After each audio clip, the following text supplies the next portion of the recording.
Olá a todos, como é que estamos? Helder de Araújo aqui, canal Luz no Fim do Túnel, hoje 29 de novembro de 2024. Hoje é sexta-feira, estamos no litoral paulista, Santos. Tá nublado aqui, mais ou menos quente, aí uns 25 graus. Bom, hoje falar um pouco sobre energia. Precisamos de energia, hein? Não se faz nada sem energia. E os países entram em grandes conflitos por causa da famosa energia. Bom, veja agora, vamos lá, fazer o preâmbulo aqui. O gasto de energia per capita quer dizer por cabeça, né, por indivíduo, cada um, né, considerando o gasto de cada um. Naturalmente é feito através de uma média, né, geral da população, né? O gasto de energia per capita da China está agora no mesmo nível do gasto do europeu, né? E sabemos que a Europa é um continente relativamente rico, né? Principalmente a Europa Ocidental, né? Bom, isso significa que o chinês comum ele usa tanta energia quanto o europeu comum, né? As pessoas que vivem na Europa Ocidental e ainda também na Austrália ou no Japão, veja, elas estão aí no topo da cadeia alimentar em termos de gasto com eletricidade, né? Energia, eletricidade. O custo da eletricidade da China é cerca de 15 centavos por quilowatt-hora. É a metade do que os consumidores americanos pagam. É até menos do que o Canadá, que é um país que é enorme, mas tem uma população pequena, de 40 milhões de habitantes, né? O perfil de energia da China, portanto, é considerado um tanto pobre, se você for considerar, comparar aí com a América do Norte, né? Pelo menos pobre em termos do que eles gastam, né? Do quanto que eles gastam, né? Per capita, né? Bom, até recentemente, as conclusões aí feitas pelos experts em energia diziam que a China tem uma baixa estatura para o seu desenvolvimento industrial econômico por causa das limitações energéticas. Bom, será que é verdade? A China é a maior produtora do mundo de carvão, importa grandes quantidades de petróleo e desde 2005 ela é a segunda maior produtora de eletricidade do mundo. Entretanto, existe ainda uma pesada dependência de suplementos estrangeiros, né? O que faz com que a China seja vulnerável a flutuações das moedas. Ela é vulnerável a ciclos de negócios e, é claro, ela é vulnerável, como todos os países são, à geopolítica, aos interesses sobretudo aos interesses dos Estados Unidos, né? São os dois grandes competidores globais, né? Estendendo a análise, vejam, o equilíbrio entre a demanda, ou seja, aquilo que digamos, a população requer, né? A demanda, aquilo que nós consumimos, né? E o suplemento de energia da China só é possível o equilíbrio entre a demanda e a quantidade de energia. Existe uma demanda, então naturalmente você tem que suprir aquela demanda. A demanda é como se fosse a fome, né, da sociedade como um todo por aquele tipo de bem, né, no caso energia. Né? Bom, é possível um equilíbrio porque o consumo per capita da China é considerado baixo. Né? Lá por 2005, veja, a China viveu uma falta de demanda por eletricidade. Isso impactou a produção industrial. A grande razão pela qual a China conseguiu produzir a maior parte da eletricidade necessária é porque os chineses, afinal de contas, eles não usam muito eletricidade, né? Não usavam muito, porque agora eles usam, né? Bom, isso foi em 2005. Os estudos daquela época, os estudos diziam a mesma coisa. Veja, a China tem desvantagem severa em energia, o que limitaria a sua produção industrial e o seu crescimento econômico. Então foi inimaginável que a China agora pode estar no mesmo nível que outros países desenvolvidos, detalhe, em preços mais baixos, se você comparar aí com Noruega, com o Canadá, né, com os Estados Unidos, né, com a Alemanha. Né? Mas aqui estamos. O que significam os preços baixos da China para a energia? Veja, comparado à Europa. Significa que as escolhas mais difíceis estão sendo feitas pela Europa, né? Por exemplo, pelas empresas alemãs. Né? Mais da metade das maiores empresas da Alemanha consideram agora mover sua produção industrial para fora da Alemanha, né? Especialmente empresas de indústrias de energia, empresas energéticas, de indústrias energéticas. Né?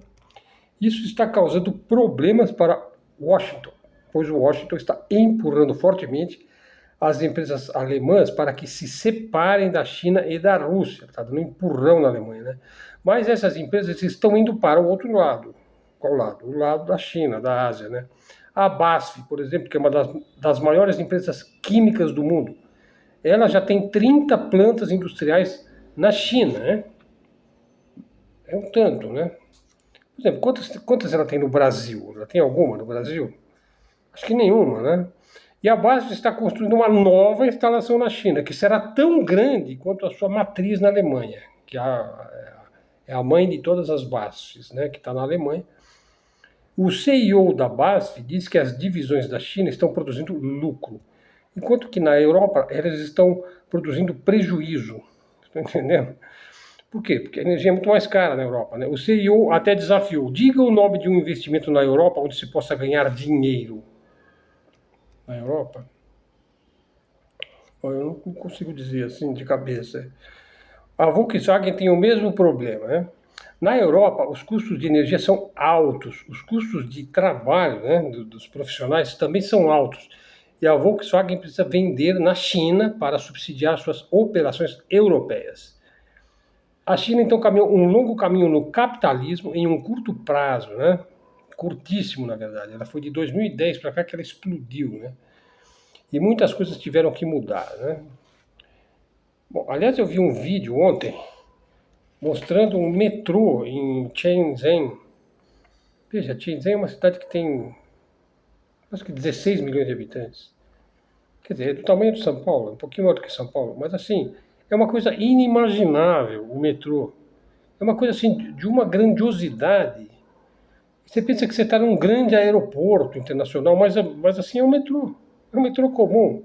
E, assim, é extremamente comum esse tipo de metrô. Tem metrô em todas as grandes cidades, né? É uma coisa assim impressionante, né? Bom, continuando, veja, a China desenvolveu ligações diplomáticas e econômicas com os grandes produtores de energia. A Rússia, o Oriente Médio, com a Venezuela, que é um mar de petróleo, né?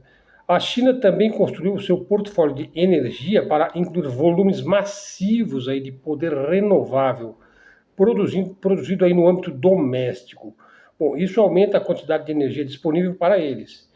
Também reduz o custo. Então, eles conseguiram ampliar a produção de energia e o uso da energia também cortando os custos da energia. O uso da energia solar, por exemplo, é de uma importância crescente por lá, né? Então, você tem um aumento massivo da capacidade solar de energia produzida a partir do calor do sol na China, né? Os chamados telhados aí solares, né? Então, ela mantém os preços de energia baixos se você comparar com a Europa, com os Estados Unidos, né? O consumidor final da China paga menos da metade do que os europeus e os australianos. Isso é uma vantagem considerável no mercado global se você paga menos pela energia que você consome. A China ela tem mais consumidores de eletricidade do que a Europa e os Estados Unidos juntos, sabe? A população da China é gigante, né? Tem 1,4 bilhão de habitantes, né? Será uma vantagem histórica se os preços continuarem baixos. Além disso, mais energia renovável vai estar na equação, né? Vou dar um gole aqui, pessoal. Porque está quente aqui em Santos, né? A China é agora número 1 em consumo de energia eólica. Veja, é uma coisa que eu acho fantástica, que o Brasil poderia ter.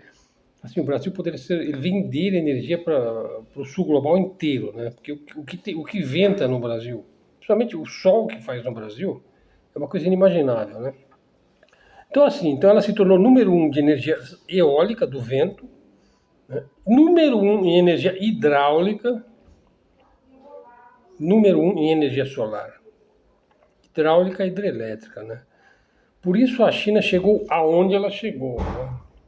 Mas isso não responde à pergunta, né? Porque muitos dos problemas que os analistas apontaram em 2005 ainda estão presentes, né? Veja qual que é o problema aí, qual que é a pergunta, hein? Alguém lembra qual que era a pergunta? Né? Se ela vai conseguir manter esse preço baixo da energia, né? Lá no começo do vídeo, né? Bom, a gente teve uma resposta aí de um assistente, um expert aí em mercado de energia renovável, né?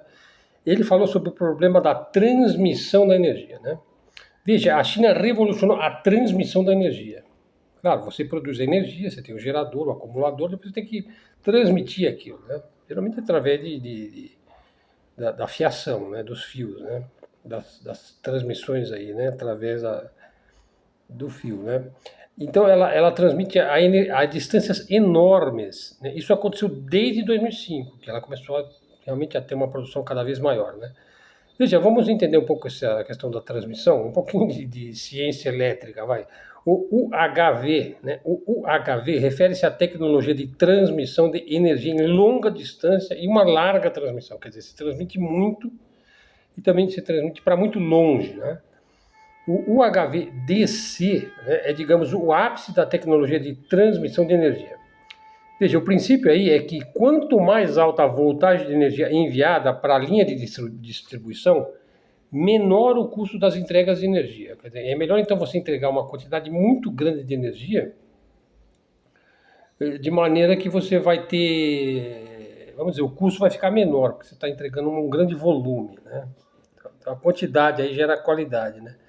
O equipamento usual aí, o DC-UHV, né? Veja só, inclui transformadores, conversores, válvulas conversoras e seus sistemas de controle e proteção, reatores de suavização, filtros DC, quadro de distribuição DC, equipamento de medição DC e para-raios DC. Entre esses, os principais são o transformador conversor, a válvula conversora, o sistema de controle e proteção e o reator de suavização e por aí vai, né?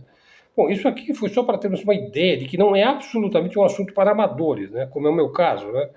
Uma coisa é o técnico e fazer um reparo, né? Outra coisa é você criar esses equipamentos, né? E você interligar esses equipamentos e fazê-los funcionar para o objetivo que você tem, no caso que é transmitir energia para a China inteira, né? E também para outros países, né?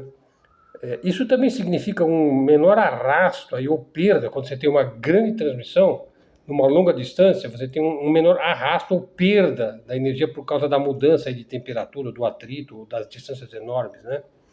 Chikensen é o nome chinês que vem de um nome japonês para os seus trem-bala. Veja, os trem-bala são mais eficientes e eles gastam menos energia quanto mais velocidade ele alcança. Nossa, se ele fica mais rápido, ele gasta menos energia, por incrível que pareça. Quer dizer, quando ele chega naquela velocidade, então ele tem um custo-benefício aí fantástico, porque ele vai muito depressa. A maneira mais rápida de fornecer energia elétrica não é produzi-la nas estações de energia mais próximas, mas na verdade através da linha de transmissão, né? E aqui está o problema, é que a China começou a ter em 2005 e ainda tem hoje, né? Os recursos naturais da China estão no norte e no leste, né? Enquanto os centros de população maiores da China estão no oeste e no sul. Você vê? Então há 20 anos a China ela sofria de falta de energia, né? Uma enorme parte aí da logística de transmissão do país e também da movimentação de materiais, de bens, de commodities, de produtos, de tudo, né? Então ele tinha que mover muitos materiais e para isso ele precisava de muita energia elétrica, né? E eles não conseguiam mover o suficiente. Então, em 2006, se tornou uma estratégia nacional. Nós vamos desenvolver a transmissão UHV da China, né? Eu já vou falar sobre o UHV, né? O primeiro projeto foi levar de Shaanxi, a cidade que produz mais carbono, né, da China, para Hubei. Veja, no passado a ideia seria levar o carbono da província de Shanxi para Hubei, né? No caso o petróleo, né? Onde ele seria queimado para gerar eletricidade, ou então carvão, né? Com o UHV, os operadores da rede de energia chinesa poderiam queimar a linha em Shanxi e apenas enviar a eletricidade para Hubei, né? Veja, muitos outros projetos vieram nessa linha, né? O maior deles entregou energia hidrelétrica pelo rio Jinxia, através de 8 regiões para Xangai. Veja, Xangai, veja, eu falei, a população do Canadá são 40 milhões de habitantes. Xangai tem 30 milhões de habitantes. Quer dizer, uma cidade chinesa tem quase a população do Canadá, hein? Que é um dos maiores países do mundo. Bom, essa linha UHV, através de 8 regiões, oferece energia para 40% da demanda elétrica de Xangai. Agora, a China tem 38 dessas linhas UHV online, que inclui aí forças elétricas e solares conjugadas, né, interligadas. O UHV não foi inventado na China, né? Mas a China o levou para o seu próximo nível, né, e desenvolveu muitas novas tecnologias e aplicações.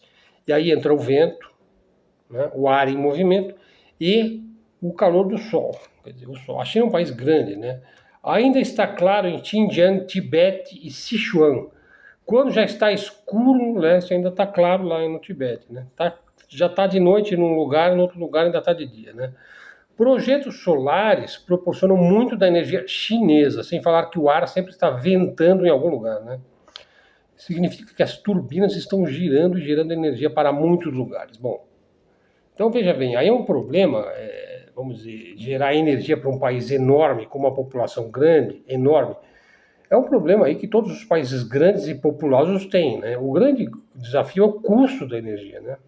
Os projetos são muito caros para construir, você precisa de muito conhecimento, de muita tecnologia, de muita engenharia, você precisa também manter aquilo lá funcionando, manutenção de todo caso, né?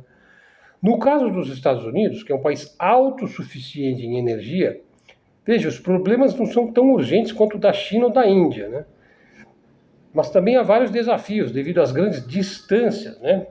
As muitas jurisdições, né, que aprovam e proporcionam financiamento, né? O Brasil, por seu lado, veja, ele tem um perfil de energia e uma geografia que é similar em muitos pontos à própria geografia da China, né? O Brasil é um país grande, pode-se dizer mesmo que é um país enorme, né? Veja, ele é maior do que a grande maioria dos países do mundo, o Brasil, né? No Brasil, em geral, a energia hidráulica é de longe a mais utilizada. Ela é gerada e distribuída bem longe dos grandes centros populacionais, né? Porque o Brasil tem uma rede hidrográfica absolutamente fantástica, né? Além disso, o Brasil é o país que tem a melhor água do mundo, né? Bom, a uma distância de 2.000 quilômetros, veja, o projeto Belo Monte, que é de UHV, ele foi desenvolvido aí por algumas das mesmas empresas chinesas que construíram o UHV da China. Belo Monte, veja, ele fornece energia para 22 milhões de brasileiros, de usuários de energia aqui no Brasil, né? Bom, e aí vocês estão vendo que eu já estou vindo aqui para o tema da China fazendo coisas aqui no Brasil, né? Então foi anunciado aí com uma certa pompa, né, que a maior reserva de urânio do Brasil foi vendida à empresa chinesa por 2 bilhões de reais, né? Será que é isso mesmo?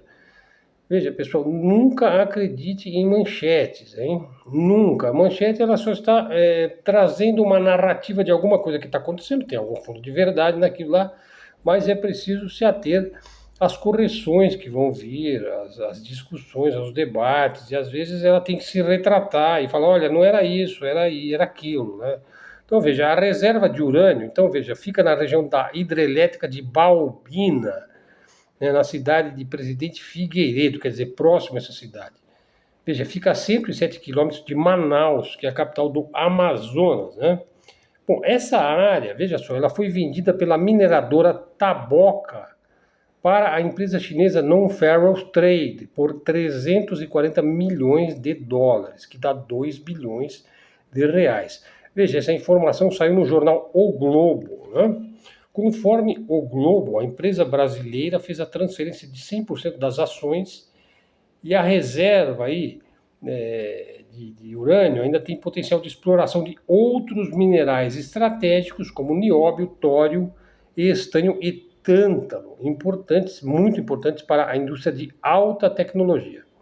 Então a venda gerou repercussões aí no Congresso Nacional por conta da venda de reservas estratégicas, né, reguladas aí inclusive pela política de segurança nacional, né? O Brasil não pode, as reservas de urânio do Brasil pertencem exclusivamente à União, né? Então veja bem, ele não pode vender urânio para outros países, não é assim que funciona. Bom, é importante mencionar que esta reserva foi privatizada pelos militares, lá na época do regime militar. Veja, então essa reserva ela não é do Brasil, ela é privada, né? Ela é privada para uma empresa peruana, do Peru. E foi esta empresa peruana que vendeu para os chineses. Quer dizer, uma empresa privada, né? Eu sempre digo, quando tudo for privado, nós ficaremos privados de tudo, né? Simples assim, né? Então, e se a empresa é privada, o governo não pode falar nada. O que é que foi vendido realmente aos chineses? Veja, a empresa Mineração Taboca, né, que produz principalmente estanho na mina de Pitinga. Veja, a área contém alguns resíduos de urânio.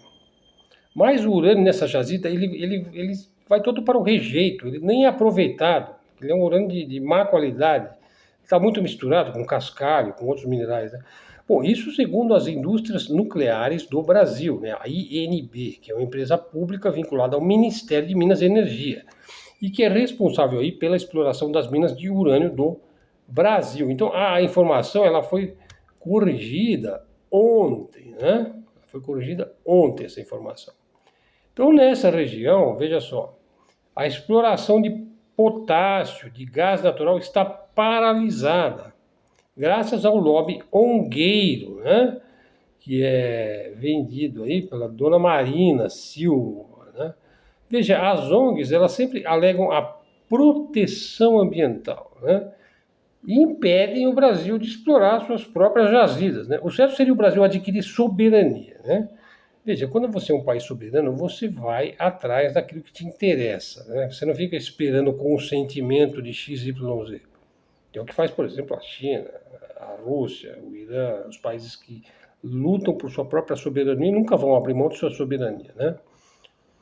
O certo seria o Brasil adquirir soberania e explorar seus próprios minerais, numa base muito mais ampla do que é hoje e tecnologicamente sustentável, né? Ninguém está falando aqui para destruir a natureza. Seria necessário enquadrar todas essas ONGs que trabalham diretamente aí para o Departamento de Estado dos Estados Unidos, né, para a City de Londres, para Bruxelas e para os interesses exclusivos dos banqueiros, né, internacionalistas.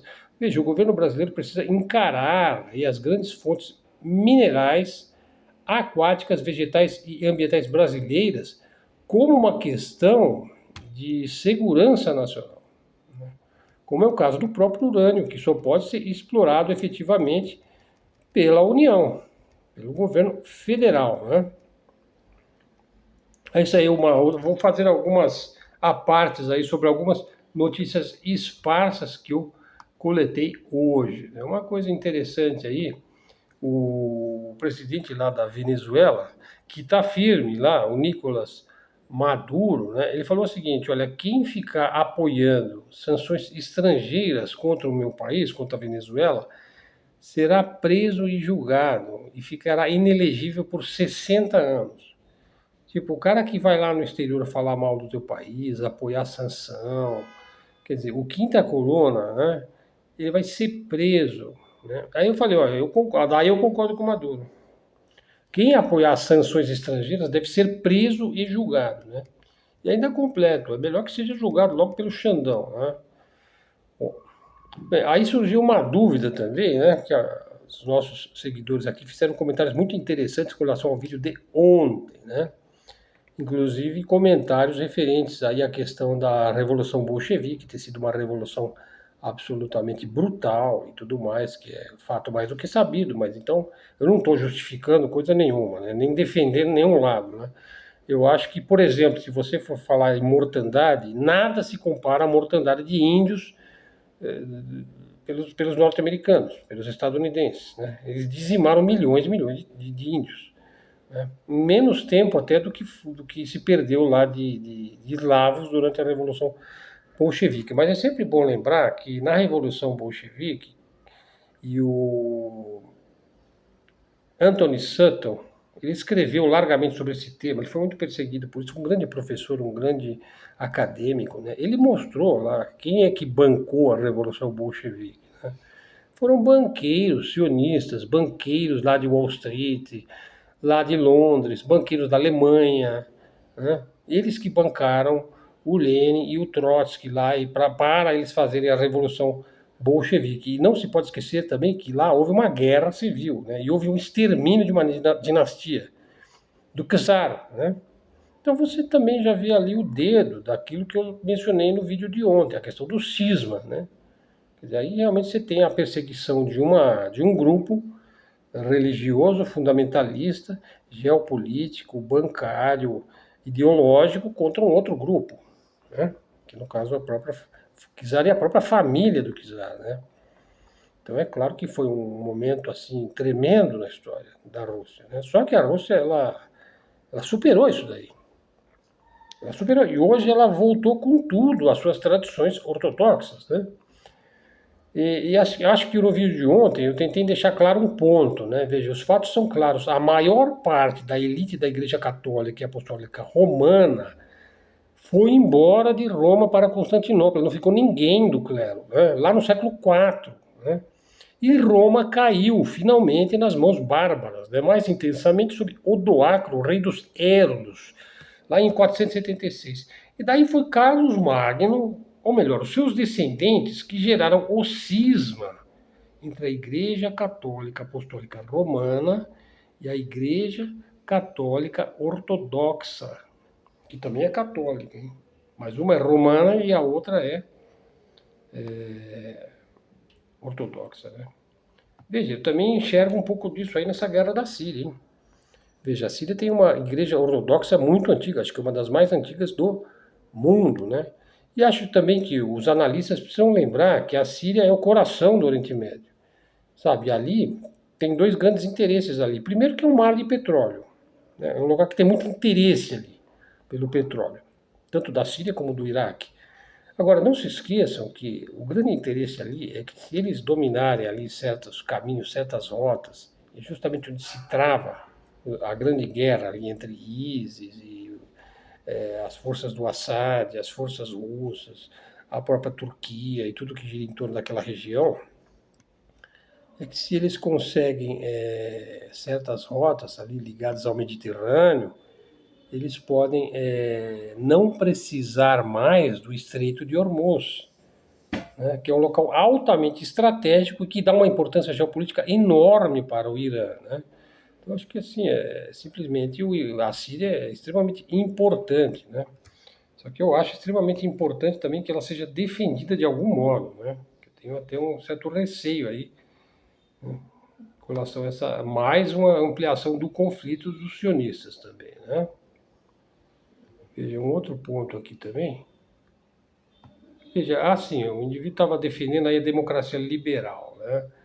A democracia liberal, veja, ao contrário do que diz a propaganda massiva, veja, a democracia liberal, apesar de todas as pessoas que são fanáticas por defender a democracia liberal estadunidense e as democracias europeias e a democracia do Brasil, veja, é um dos piores tipos de regime que existe, ou de governo. Não é a maravilha que se diz que é. Veja, a democracia liberal, por mais que ela tenha certas qualidades, por exemplo, a gente pode chegar aqui, fazer um vídeo, falar e veicular, né? Poucas coisas vão ser aqui censuradas realmente. Posso usar alguma palavra aqui? Por exemplo, na época do Covid, você não podia falar a palavra Covid, né? Ou vacina, já aparecia lá um negócio da Wikipédia, ou Covid, a vacina, não sei o quê, né? Bom, então, ó, então a democracia liberal, veja, ela não é uma maravilha, veja, ela conduz quase sempre às piores tiranias, né? Se você faz um regime muito frouxo, a tirania vai vir, né? Porque a democracia liberal ela tem uma certa frouxidão moral, né? E também um certo hedonismo, uma certa coisa de gozar a vida, e a vida simplesmente é uma exaltação hedonista, né? Então precede, por exemplo, a plutocracia, que é o governo dos muito ricos, as oligarquias, né? As oligarquias praticamente já dominaram o Ocidente. As democracias liberais ocidentais, na verdade, são oligarquias. As oclocracias, né? Que é um regime onde a massa governa, né?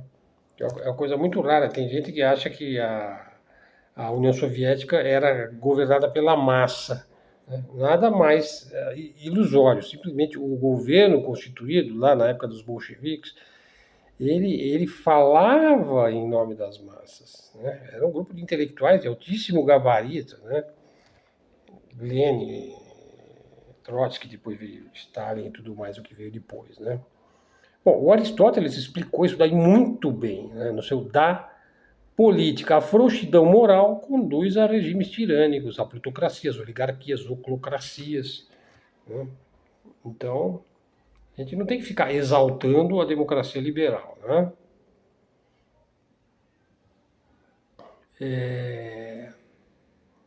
Eu acho que era isso, né?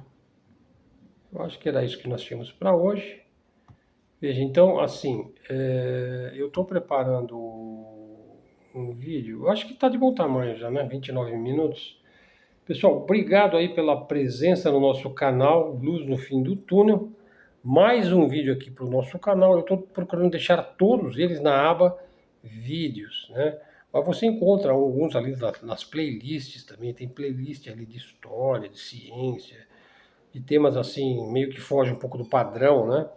Bom, então hoje foi mais assim para falar dessa questão da energia, né? E tenho visto assim algumas coisas que estão meio assim me deixando impressionado. Por exemplo, eu vi agora há pouco uma indústria de locomotivas aqui no Brasil. E é um negócio grandioso, hein? Falei, pô, será que eu é que tô meio fora da realidade aqui do Brasil? Será que a grande indústria vai vir para o Brasil? Bom, a gente gostaria que viesse, né? As ferrovias, trem-bala, eu acho que deveria ir por esse caminho. Mas o Brasil ainda tem um chão muito grande aí para recuperar sua soberania, defesa. E agora está tendo essa crise aí, né? Os caras que pensam, né? Então eu penso em matar, em envenenar, em explodir, né? Mas não acontece nada, né? Quer dizer, então um indivíduo que pensa isso daí, né? Primeiro ele não tem inteligência emocional, fica pensando em matar os inimigos, né? E outro ponto, há uma certa imbecilidade, né, em ficar pensando isso. Então, mas não é crime. Não é crime você pensar um monte de trolha, de besteira na tua cabeça. Claro, a nossa mente ela tem que ser controlada, né? Você tem que tirar fora os pensamentos vagos que ficam vagando aí pelo esgoto da psicologia humana. Você tem que descartar aquilo lá, né? Aquilo lá não serve. Você vê um pensamento negativo, ruim, desagradável na tua cabeça, veja, você tem que se dar conta daquilo lá. Você também não tem que ter medo dos pensamentos, né? Mas você tem que ter um mínimo de racionalidade, de intuição, para saber o que você vai excluir, o que você não vai excluir.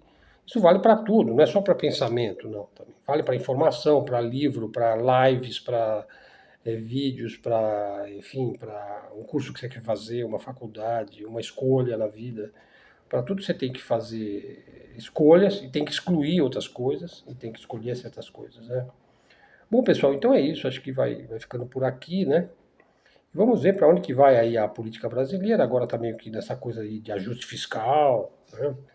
Se o salário mínimo vai melhorar ou não vai. Só quem ganha até 5 mil reais não vai precisar pagar imposto de renda. E como é que fica essa questão do gasto público, que já está aí, parece que 76% do PIB, vai chegar a 80% do PIB. Então é um gasto assim considerável, porque se só sobra 20% do PIB, né? Bom, se 20% você pudesse investir, reindustrializar, fomentar, né, a educação primária de base, que é o que eu sempre digo, né? Quando o Brasil tiver uma educação infantil sólida, as coisas vêm junto, né? Que foi o que a China fez, lá na época do Mao Tse Tung, hein? Começou a fazer.